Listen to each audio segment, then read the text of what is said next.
La iglesia local. Ya se me hace una eternidad que aún estoy tocando este tema. Creo que, si recuerdo bien, es el sexto o el séptimo domingo que estamos viendo y aún no vamos a terminar. Ya estoy viendo que aún no vamos a terminar. Espero que el próximo domingo ya terminemos esa pequeña sección y regresaremos a 1 Corintios. Entonces, si recordamos, estamos viendo sobre la doctrina, sobre la disciplina dentro de la iglesia local. Ya hemos llegado por fin a la última sección de la disciplina en la iglesia. Hasta ahorita hemos visto cuándo se aplica la disciplina. Hemos visto cuándo se tiene que aplicar la disciplina. Y se aplica cuando vemos que hay una doctrina falsa dentro de la iglesia. Está un hermano otra vez enseñando algo muy diferente que la iglesia local está enseñando. Porque pueden creer que hay algunas personas que simplemente dan como pequeña información y lo hacen con esa intención de poder tratar de manipular o mentir a la gente. Entonces, cuando vemos que hay una doctrina falsa dentro de la iglesia, un hermano que está enseñando algo diferente a lo que la Biblia enseña, es cuando tenemos que aplicar la disciplina. También cuando el pecado hace una división entre la iglesia. Eso es algo que tenemos que recordar. Esto lo vamos a tocar un poco más en un ratito. Y cuando el pecador no se quiere arrepentir. Cuando vemos un pecado dentro de la iglesia es cuando tenemos que ir a decir a la persona que está haciendo algo malo, está haciendo cosas contra Dios.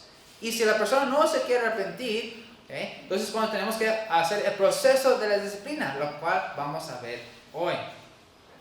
Y la segunda parte que vimos es las actitudes que tenemos que tener antes de llevar la disciplina. Entonces vimos tres cosas que la persona tenemos, la actitud que tiene que tener antes de llevar la disciplina, la cual es mansedumbre, la cual es humildad. En otras palabras, no podemos dejar que las acciones de la persona nos afecten nuestra emoción. Porque muchas veces cuando las personas llegan a ser arrogantes y no quieren escuchar, nos enoja, nos sentimos enojados, nos molesta, nos frustra. Y tenemos que tener mucho cuidado cuando vamos a aplicamos disciplina. No podemos dejar que esas emociones nos controlen a nosotros. No solamente se aplica la disciplina, también cuando estamos evangelizando. Porque hay personas afuera que no son salvos y son arrogantes a escuchar el evangelio. A veces algunos hermanos se prenden. Cuando llegan pues no quieren escuchar, no quieren entender. Entonces tenemos que tener ese espíritu de mansedumbre, de humildad. Obviamente, lo segundo vimos el amor, lo cual es una acción, es un acto de amor. Y vimos también el perdón. También vimos que el perdón no es un sentimiento como muchos piensan que es. El perdón no es algo, no siento que debería de perdonarlo. Así no funciona el perdón. El perdón es una decisión. En el momento que tú quieres perdonar al hermano, tienes que decidir en ese momento, lo voy a perdonar. ¿Y qué aplica eso? Ya no recordar a la persona la ofensa que cometió. Muchos lo confunden. Dicen, te perdono, ya se me olvidó. La ofensa nunca se olvida, siempre está ahí atrás en el mente guardado. La decisión es, cuando perdonas, es ya no recordarlo. Y es lo que Dios hace con nosotros. Ya no recuerda esos pecados que nosotros hemos cometido. Por eso nosotros tenemos que aplicar igualito como Dios lo hace a nosotros. Aplicar perdón, ya perdonarlo y ya jamás recordar a la persona la ofensa que ha cometido. Y el tercero lo que vimos es el propósito de la disciplina. La cual es, la primera es restaurar al hermano, restaurar a la persona que él pueda tener una vez más esa comunión con Dios cuando lo tuvo antes de caer en pecado. Las razones por cuál, porque Dios lo salvó y tienes todas esas bendiciones que un cristiano tiene. Y nosotros queremos simplemente restaurar esa comunión con Dios otra vez. Precisamente hay muchas personas que aplican la disciplina solamente para que la persona se siente mal, cuando no debería de ser así. Una vez más, es un acto de amor la disciplina. Y lo segundo es de purificar la iglesia. En otras palabras, mantener la iglesia limpia o sin mancha No podemos dejar que haya pecado dentro de la iglesia, porque si hay pecado dentro de la iglesia, la gente puede ser más testimonio de Cristo. Entonces, y la gente de afuera obviamente nos va a ver que no estamos haciendo las cosas bien como supuestamente decimos que estamos haciendo. Lo cual, obviamente, la gente va a creer que Dios es mentiroso, o nosotros somos mentirosos, y eso está dañando la iglesia. Entonces, por eso es purificarlo, mantenerlo limpio. Y esas son las cosas que hemos visto en esa sección sobre la disciplina de la iglesia. Ahora llegamos a la última sección, lo cual vamos a estar hablando en la manera de aplicar la disciplina. He mencionado antes que lo que hemos visto era de importancia de saber. Era de mucha importancia de poder conocer cómo, por cuándo aplicarlo, por qué lo hacemos, la actitud que tenemos de llevar, porque muchos aplican disciplina sin prepararse ellos mismos para hacerlo. Muchos más ven a alguien pecar y luego corren hacia la persona para aplicar la disciplina. No, realmente tenemos que prepararnos espiritualmente, tenemos que asegurarnos que tenemos esas actitudes que llevamos. Entonces todo esto era importante para ya poder llevar a cabo la disciplina. Por eso había mencionado todos estos otros puntos antes de llegar a esta última sección de la manera de aplicar la disciplina.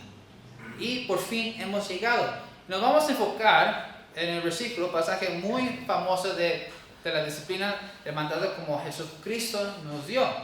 Y es en Mateo capítulo 18. Mateo capítulo 18. En ese día nos vamos a enfocar solamente en los primeros dos versículos. Los versículos 15 y versículo 16. En ese día solamente nos vamos a enfocar en Mateo 18, versículos 15 y 16. Entonces, y la palabra de Dios dice así: por tanto, si tu hermano peca contra ti, ve y repréndele, estando tú y él solos. Si te oyere, has ganado a tu hermano. Mas si no te oyere, toma aún contigo a uno o dos, para que en boca de 2 o 3 testigos conste toda palabra. Entonces, en esos dos versículos los vamos a enfocar en el día de hoy. Ya para la próxima semana nos enfocaremos en los demás. Pero antes de comenzar, vamos a orar. Padre nuestro que estás en los cielos, damos gracias a Dios por este día, damos gracias a Dios por los hermanos que estamos aquí, seguimos orando por los hermanos que vayan a venir, que los puedas traer con bien. Y te pido, Dios, en este momento que nos puedas llenar tu Espíritu Santo para poder entender la enseñanza que tienes para nosotros. Y te pido todo esto en el nombre de Jesucristo. Amén. Entonces, ya vamos a ver la manera de aplicar la disciplina. El versículo 15 dice una vez más: por tanto, si tu hermano peca contra ti, ve y repréndele, estando tú él solos. Entonces la primera manera, el primer paso, por así decirlo, para llevar a cabo la disciplina es llevarlo personalmente. Porque la verdad me da mucha la razón por la cual Jesucristo nos dice que el primer paso es personal, uno y uno. Es muy interesante. El versículo nos dice claramente que el primer paso que nosotros tenemos que tomar primero, cuando aplicamos la disciplina, es de ir con el hermano personalmente y en privado. Es interesante, primeramente, ver que la responsabilidad de buscar reconciliación es la persona que ha sido ofendido y no el ofensor. Eso se llama mucho la atención. Otra vez dice: por tanto, si tu hermano peca contra ti, ve y repréndele. Entonces es muy interesante ver que es la persona que ha sido ofendido, él tiene la responsabilidad de ir a la persona y decirle a esa persona: oye, estás haciendo mal, estás haciendo las cosas contra Dios. Es algo que el ser humano siempre choca. No sé si han escuchado: yo no voy a perdonar hasta que él me perdone a mí. No sé si han escuchado esa frase, es muy famoso realmente. Yo no lo voy a perdonar hasta que él me perdone a mí. Igual al amar, yo no lo voy a amar hasta que él me ame a mí primero. Y es muy interesante verlo de esa manera, porque si realmente los dos están pensando de eso mismo, nunca va a haber reconciliación. No, hasta que él me perdone. Yo tampoco, hasta que él me perdone. pues yo no lo voy a perdonar hasta que no me perdone. Yo tampoco. Y se están alejando más. Uno tiene que tomar la iniciativa. Y aquí la Biblia dice claramente que si un hermano ha pecado contra ti, tú tienes la responsabilidad y tú tienes que ir a la persona y repréndele. Igual, no solamente aplica cuando algo es muy personal, sino también hablando de la iglesia local. Todos. No podemos dejar que el pecador siga pecando. Si un hermano ve lo que está haciendo y está mal, él tiene la responsabilidad de ir a la persona personalmente primero y decirle que está haciendo mal. Una vez dice el versículo, si tu hermano pecara contra ti, lo mismo dice en Gálatas capítulo 6, versículo 1. Vamos a ir, Gálatas capítulo 6.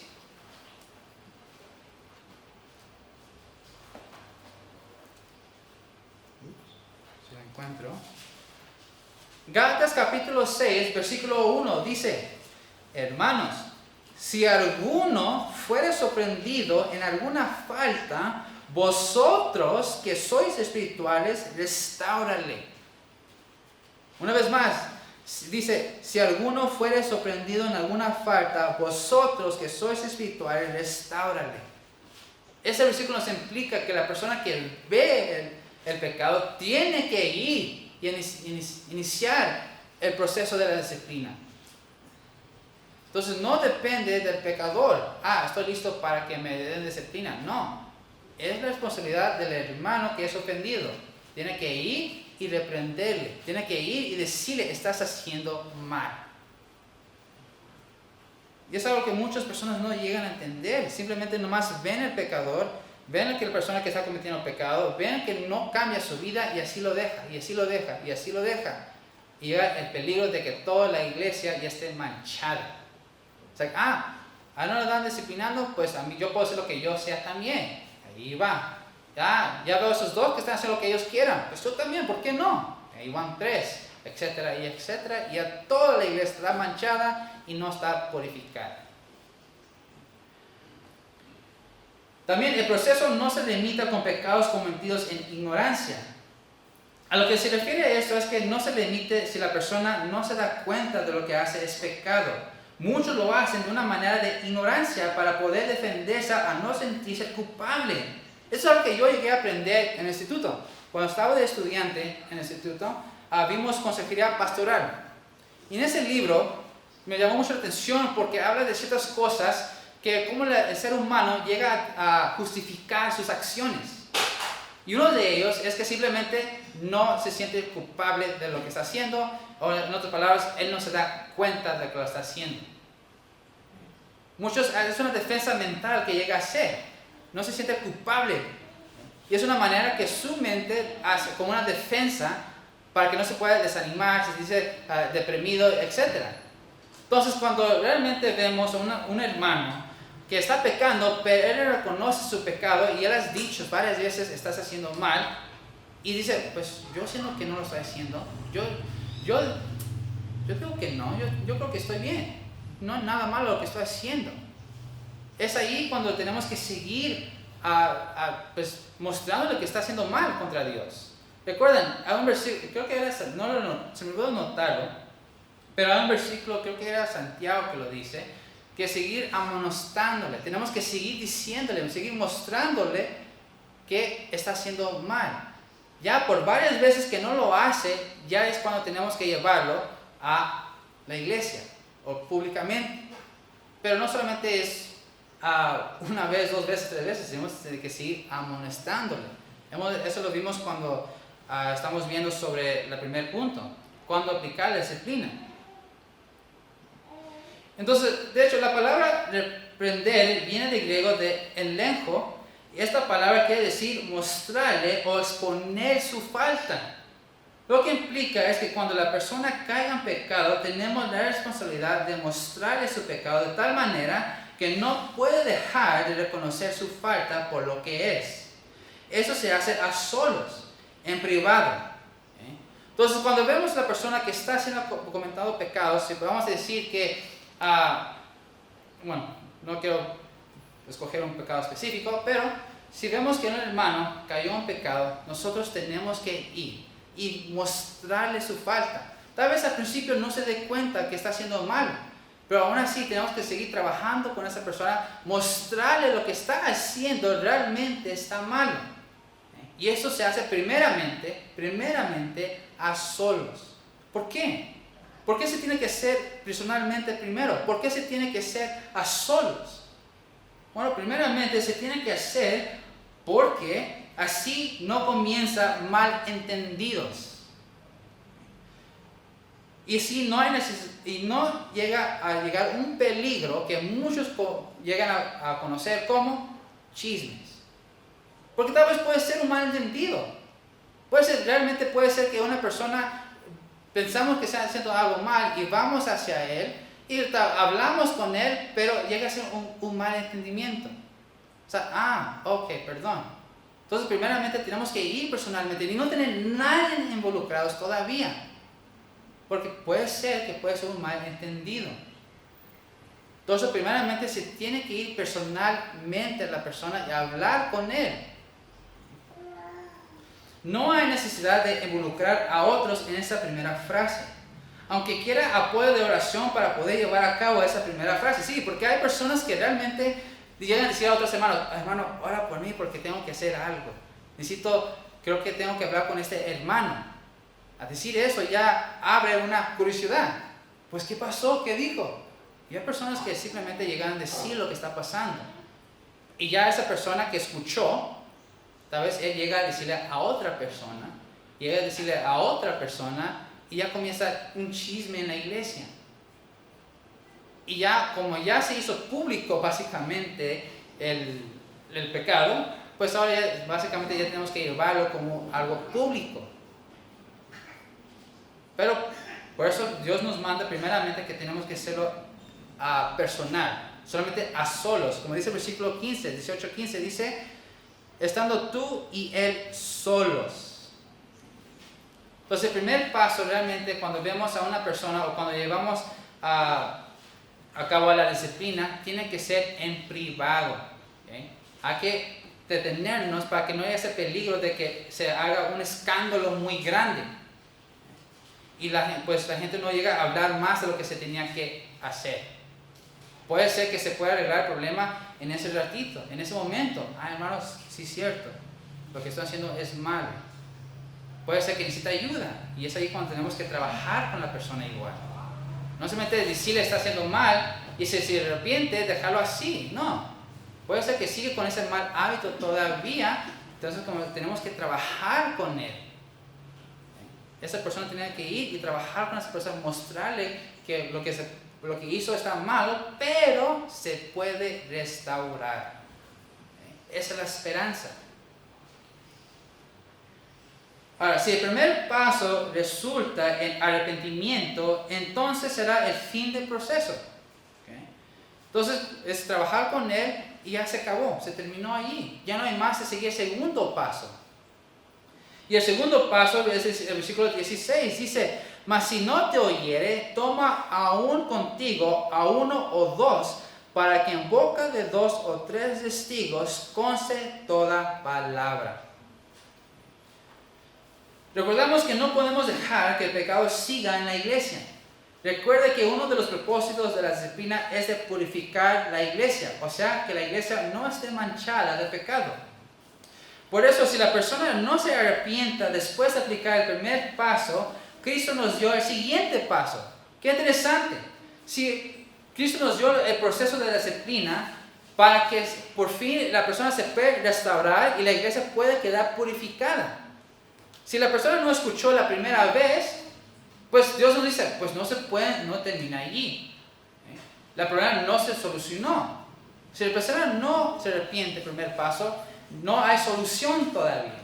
Y Cristo nos dio el siguiente proceso. Una vez más, el versículo 16 dice, mas si no te oyere, toma aún contigo a uno o a dos, para que en boca de 2 o 3 testigos conste toda palabra. Por eso, si la persona no se arrepiente después de aplicar el primer paso, Cristo nos dio el siguiente, llevar a testigos. Porque a veces la persona que comete pecado puede negar su pecado, puede continuar su pecado o lo puede esconder. Sea lo que sea, si no se arrepiente y está seguro de su culpabilidad, porque muchos no la hacen para humillar a la persona, o sea, sentirlo malo, o simplemente quiere hacer aún mal a la persona, tienes que estar seguro, si lo llega a esconder, tienes que estar seguro que realmente esa persona está continuando con el pecado.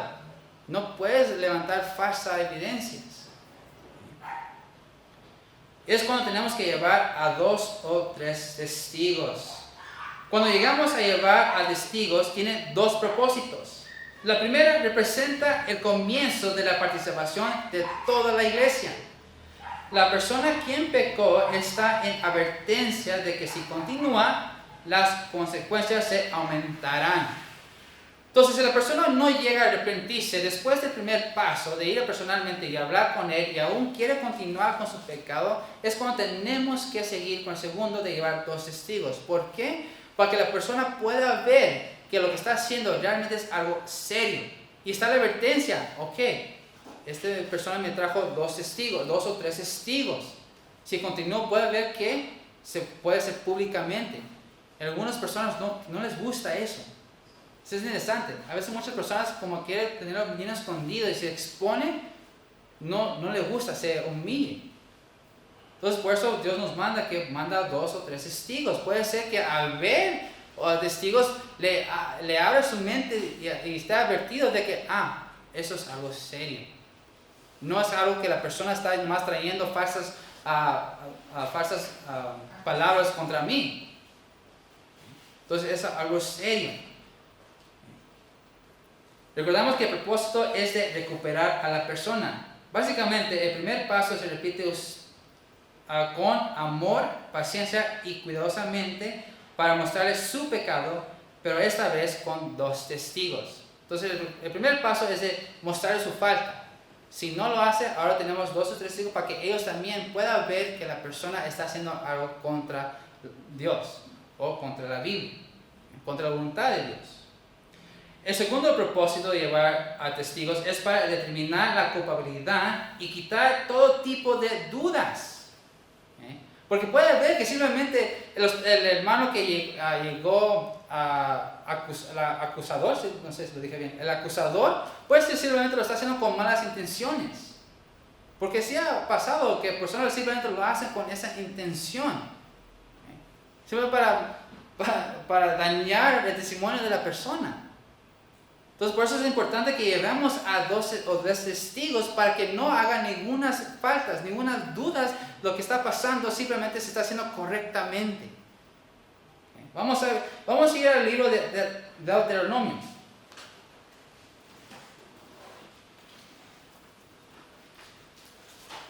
Deuteronomio capítulo 19,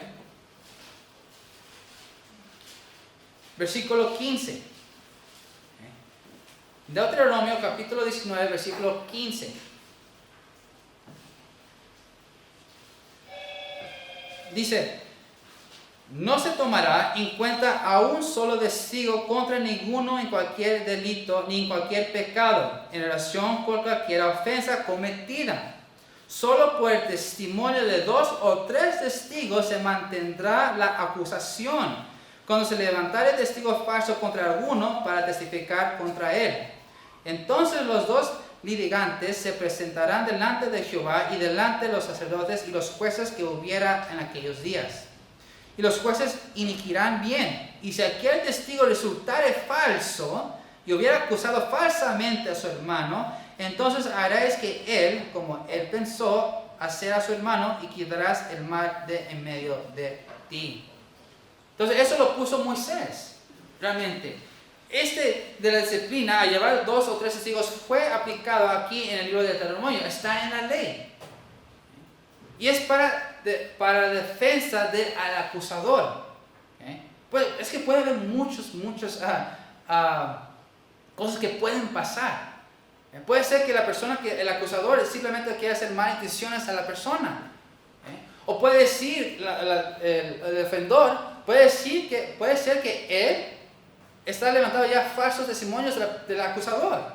Dice, no, él nomás vino para lastimarme. No, está mintiendo, no está haciendo nada mal, no está haciendo nada malo. es haciendo chisme nomás. Entonces la razón por la cual Dios manda a 2 o 3 testigos es para la defensa del acusador. Para que ellos puedan ver que todo se está haciendo correctamente. Y es interesante ver que dice la Biblia que es 2 o 3 testigos, no un testigo.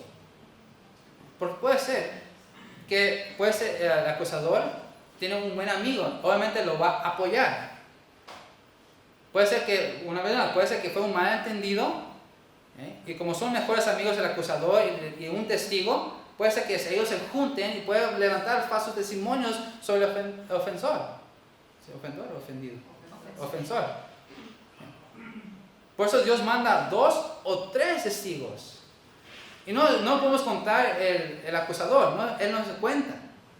No puede ser él y otra persona y esos son 2. No, es el acusador y 2 o 3 testigos. Muchos se llegan a confundir con eso y lo aplican así. Y así buscaron ese, ¿cómo dices lupo en español? ¿Cómo dirías lupo en español? ¿No?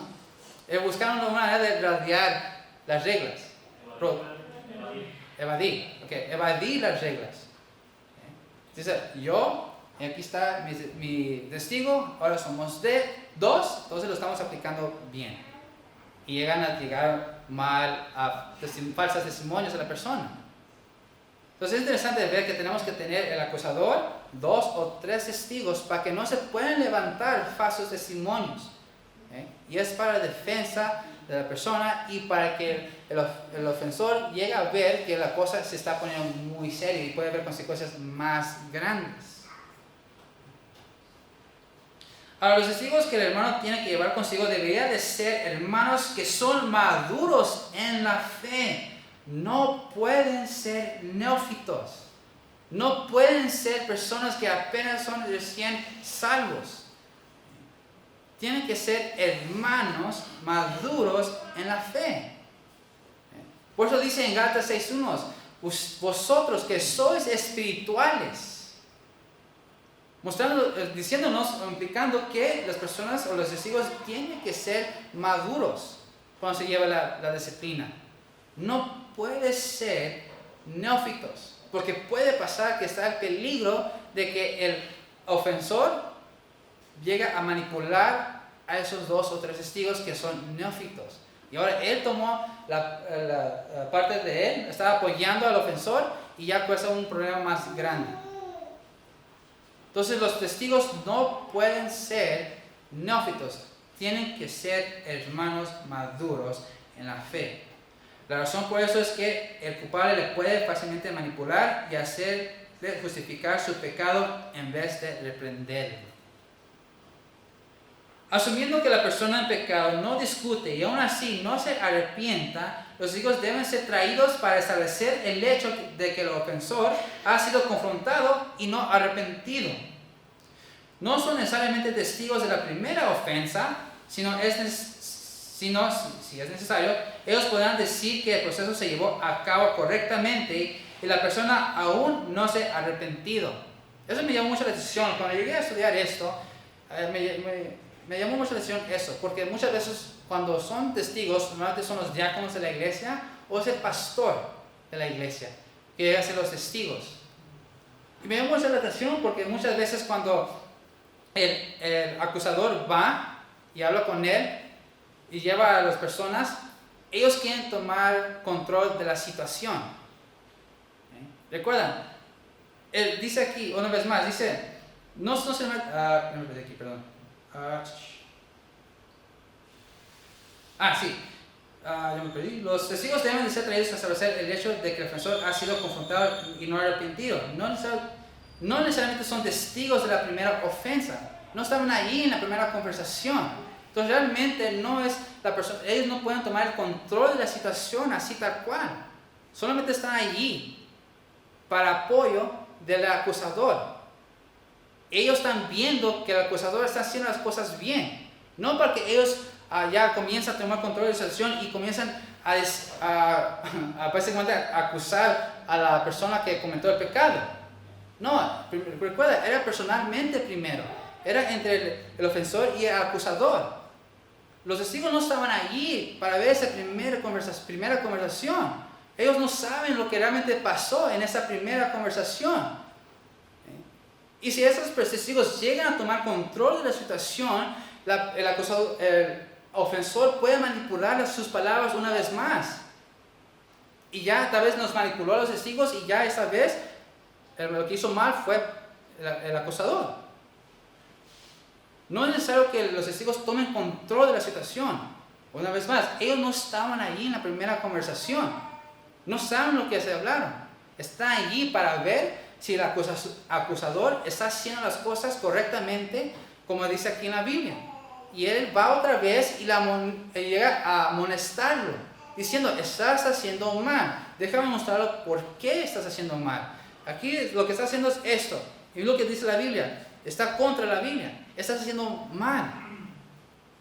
Y los testigos están ahí para ver nomás si lo que se está haciendo es correcto o no. Entonces eso me llamó mucho la atención. Los testigos son ahí nomás para ver si el proceso se está llevando a cabo. Ellos no tienen de tomar control de la situación. Están allí simplemente para ver si todo está correcto. Y ellos ven, como el acusador y el ofensor están hablando, y el acusador hizo todo bien, y aún así el ofensor no se arrepiente de su pecado, ahora ya sigue el tercer proceso, lo cual lo vamos a ver la próxima semana. Entonces ellos ya pueden llevarlo, obviamente se pone ya público, ya se tiene que llevar públicamente. Y los testigos sirven ahí para decirle a la iglesia que se hizo correctamente bien. El acusador fue y habló con el ofensor y le dijo que está haciendo mal. Y el hermano no quiso hacer caso. No se quiere arrepentir de su pecado. Para eso están los testigos. Así fue aplicado en Deuteronomio capítulo 19, versículo 15. Era para que ellos digan, lo que hizo el acusador, hizo todo correcto, lo hemos visto, hizo todo bien, pero aún así el hermano no se quiso arrepentir.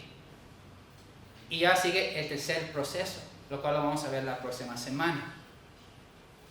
Entonces, esos son los primeros dos pasos que se tienen que tomar cuando llegamos a aplicar la disciplina dentro de la iglesia local. Se tiene que llevar personalmente primero, para que no pueda llegar malentendidos y no pueda crecer un chisme y haga un escándalo más grande que lo que debería de ser. Si aún así si la persona se arrepintió, pues ya ahí se termina el proceso. Pero si no se arrepiente, sigue segundo, la cual llevar 2 o 3 testigos. Y básicamente hacer lo mismo, ir al hermano y amonestarle otra vez. Ir y decirle que está haciendo es mal, que está contra la palabra de Dios, está contra la voluntad de Dios. Y los testigos están ahí simplemente para ver si todo se está haciendo correctamente, para la defensa del acusador. Entonces, aquí lo vamos a dejar para esta semana, hermanos. Ya para la próxima semana veremos los siguientes 2 pasos que se tienen que llevar. Vamos a orar. Padre nuestro que estás en los cielos, damos gracias a Dios por esta enseñanza. Damos gracias a Dios porque nos has dejado el proceso de cómo aplicar la disciplina en la iglesia. Te pido, Dios, que nos llenes tu Espíritu Santo para poder saber cuándo aplicarlo, cómo aplicarlo. Y te pido todo esto en el nombre de Jesucristo. Amén.